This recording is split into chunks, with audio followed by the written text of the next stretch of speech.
Olá, pessoal. Já em ritmo de férias com fundo do Rio de Janeiro, até parece, né, que eu vou muito à praia, vocês estão vendo, né? Mas enfim, estamos aí nas questões aí do final deste ano e hoje me coube falar com vocês sobre essa questão da semana 9 que foi colocada aí ao longo desta semana para vocês. Vamos lá então. A palavra que, empregada nos versos, eu quero, antes de comentar a questão, eu quero fazer uma sugestão. Quando for assim, texto de poema, baixa o texto, para isso tá a referência aí. É muito mais difícil a gente conseguir fazer realmente, né, a leitura do, correta da questão gramatical no poema do que é, por exemplo, num parágrafo, num excerto de um texto em prosa. Então, assim, não confie.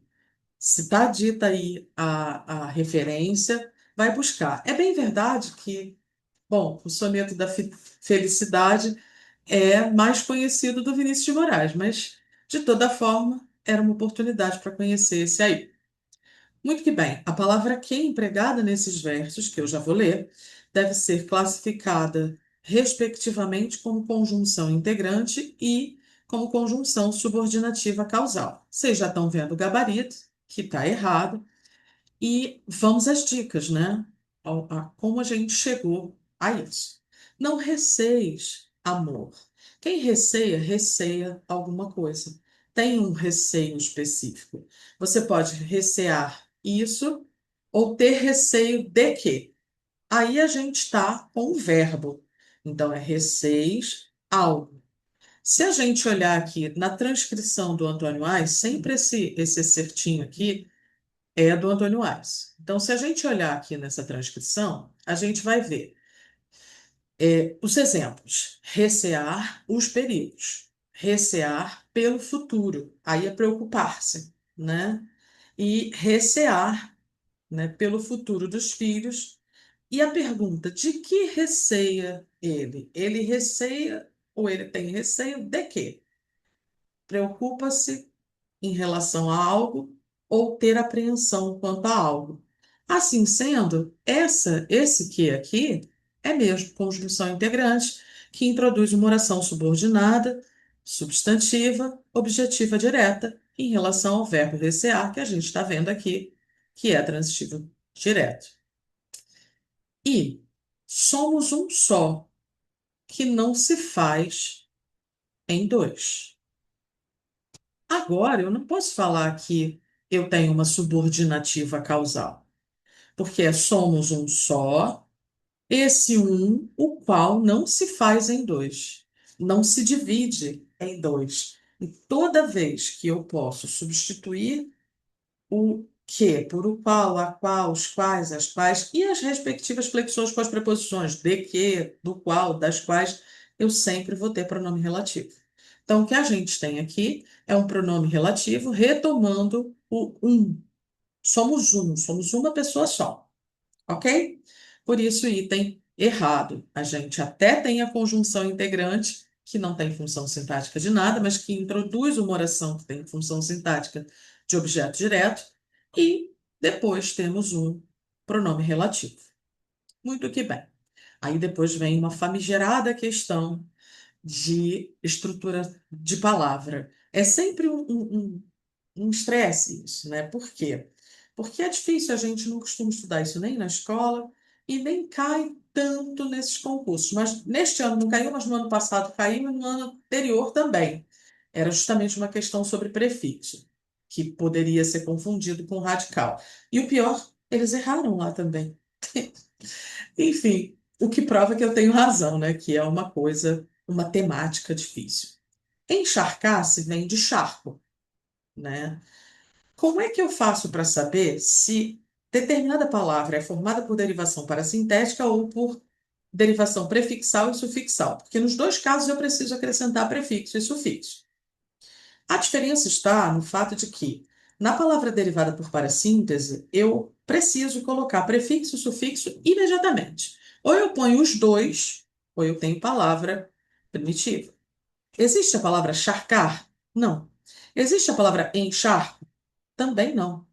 Então, ou é charco, palavra primitiva, ou encharcar. E aí, claro, encharcar se está conjugado, né? Então, a gente tem SSE, que é a desinência do subjuntivo, do imperfeito do subjuntivo. Mas, para além das desinências, por causa de a palavra estar, nesse caso, o verbo conjugado, a gente precisa ver a formação dela. E a formação é o verbo no infinitivo, encharcar. Para síntese, beleza. O mesmo raciocínio a gente precisa fazer para indissolvida, né? Indissolvida vem de dissolver, e dissolver vem de solver. Então, olha aqui. Solver, eis o radical. Solver, solvida, dissolvida, indissolvida. Essa eu posso ir formando aos poucos. Solver, dissolver, indissolver, indissolvível. Certo? Essa, portanto, é prefixal e sufixal, a anterior para a sintética. Por isso o item está errado. A fim de que se tornasse correto quanto às regras de concordância verbal, o verso o que era dois e hoje é apenas um. Aí se colocou o pedaço um pouco maior.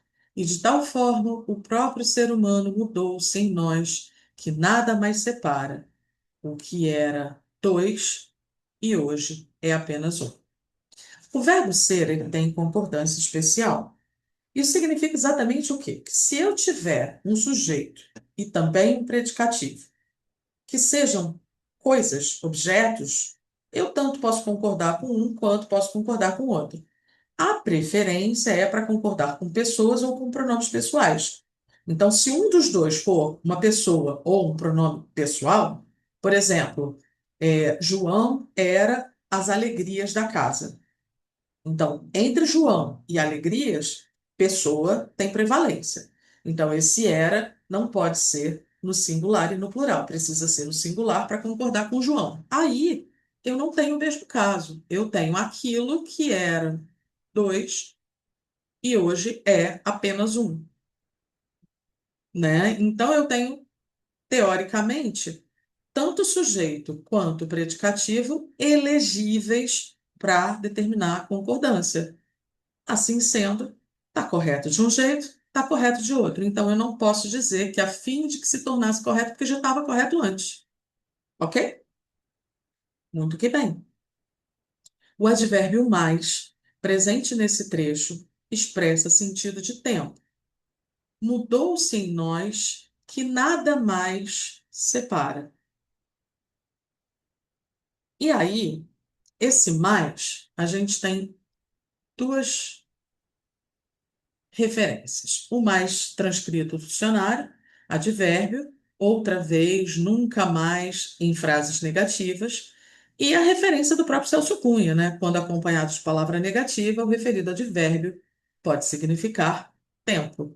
Então, mudou-se em nós que nada mais separa. Nada palavra negativa, né? Então, nada mais separa em tempo algum. É esse o ponto aí. Então, nunca mais, nada mais, em tempo algum, jamais. A gente poderia trocar o nada mais por jamais, que é uma ideia de tempo também. Então, o item aí está correto. Apesar de a gente conseguir ler isso melhor com o poema um pouquinho mais estendido, para a gente pegar um pedaço antes e um pedaço depois. Então, a dica que fica é, como é poema, se fosse na prova, tem de voltar ao texto. Às vezes, quando a gente transcreve um período de um texto em prosa, basta. Estou vendo a chuva, ali está sol, né? Mas aqui está chovendo hoje. Basta a gente olhar o próprio período, mas no poema não. O poema é sempre, é preciso ter sempre cuidado. Dicas da semana vistas, correções também. Tendo dúvida, manda lá no canal e a gente então responde também. Abraço e até a próxima semana.